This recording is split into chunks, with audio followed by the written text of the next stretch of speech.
Bëhet fjalë për 6 objekte antike që ndodhen në oborrin e Mitropolisë Fierit, pranë kishës së Shëngjerdhit, të cilat bartin një histori interesante.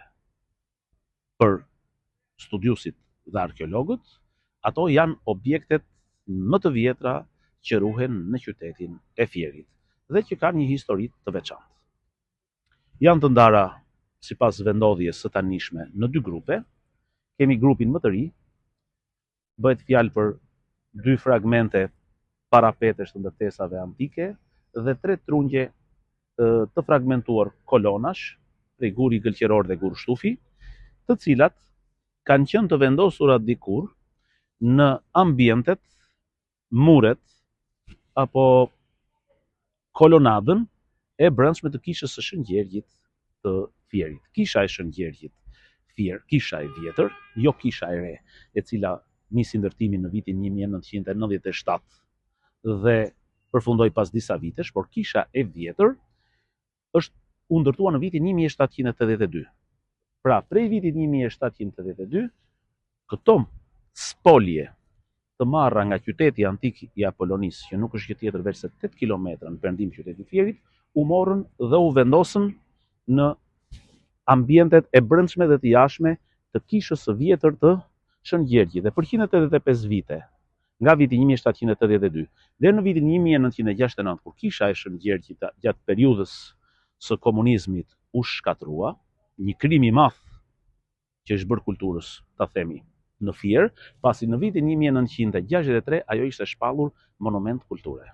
Pra, u shkatrua një monument kulture që kishte vlera shpirtërore për besimtarët ortodoks të qytetit Fierit dhe të rrethinës, por kishte edhe vlera historike, arkitektonike, kulturore dhe artistike, pasi ishte një ansambël, siç e kanë përshkruar specialistët e fushës, studiusit e ndryshëm të monumenteve të kulturës, ishte një ansambël i veçantë arkitektonik. Por le të kthehemi tek fokusi i këtij emisioni apo dokumentari, mini dokumentar të sotëm, të bëjmë një përmbledhje të shkurtër të 2 prej këtyre fragmenteve. Nëse do të afroheshim për t'ia treguar dhe teleshikuesit nga afër, ju lutem më ndiqni.